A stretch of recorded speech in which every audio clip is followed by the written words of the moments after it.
Dumela bakulu, the Nyame Tishan is here. Ndadzoka zvekare nhasi ndine nyaya yandiri kuuya panapa ndakakubatirai iri kunetsa. Nyaya iri kutaurwa panapa iri kunzi Triple C acting president Professor Welshman Ncube says the clueless former party leader Nelson Chamisa's strategic ambiguity is solely to blame the chaos and confusion that engulfed the party before and after last year's election, leading to the infamous recalls of elected representatives. So paneka mufitika nyaya kari kubva kabudiswa ne Newsday kari kunzi Chamisa under fire over 120,000 donation. Inyaya dzisi dziri kubatanidzwa dziri kuunganidzwa. But inini manje ndiri munhu kuti the Nyame Tishan ndinoweka nyaya kunge medzi ndechida kufambira kuona zvinhu zvandingangoona panapa zvandingada kungotaura kune munhu akaita saWelshman Ncube ndechekuti iye kana ari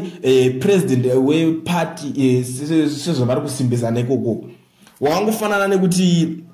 wakufanira kutanga kuita zvinhu zvako wega. Wangofana nemwana ukuthi antanga kublame baba wake kuti baba wangu ngosina kutenga imba, baba wangu ngosina kutenga mota, baba wangu ngosina kudaiso. Time ya baba wako yekumashure yatodarika nditi ya time yako yo ndiwato baba pa zvinhu zvacho. Yanguve kuti uchiita something. Akuna kungopedza nguwa chingotariswa nini. Because nyaya iripo ndeyekuti pano kuti uchinzwisisa right kuti uyu baba akakanganisa baba wako, but iwewe manje wababa pa nguwa yacho nditi chipinda kachitanga kuita something notungoswera chingoti Chamisa this Chamisa that zvinobatsira chiizvo zvinoita kuti mukwanise kubvisa ZANU-PF. Handiti mimi mission yakaita kuti mubvure kapati kakunyaya kuti maiti muda kubvisa ZANU-PF. ZANU-PF haibviswa nemacomplaints here kunzi vakazodai vakadai tarisa zvakaita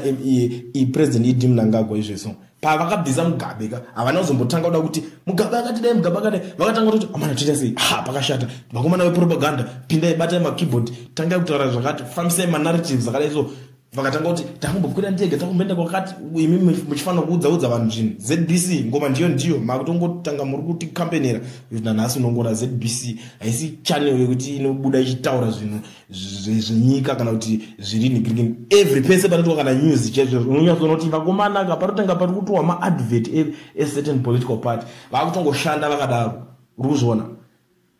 ndo maskillful avo avekuzibuza kanoti atinga blame munhu kumashure but this guy anonzi Welshman Ncube unondopana zonzi iwo uri kushandira ZANU-PF uri kubatsira ZANU-PF kudestroy Chamisa because iwo wati you are opposition leader why uri kutaura nyaya dzekumashure dzakazoitwa nomwe munhu handiti iwo wapuwa chance waipapo vanhu vada kuzoonawo kuti iwo wacho uchaachivha chii ndo nyaya iripo iwewe wacho uchavhoterwa ukabuda nechii ndo nyaya imwe hombe inenge iripo vakazvitry ana Dagi who doesn't know that Dagi akapinda chii chakazoitika kumberi but akatombopinda chiti aiwa vakomana vakaneta vakadhakwa inini ndindazoya ndichazodai ndichadai akapinda vapruvwa wrong nevanhu cause kuti unzi president weparty vanhu vanenge vakuningira ipapo anowana kutokuduburu akatoitirwa kana chimwe chikongresi chekuti iye anosara asisina kana pekutangira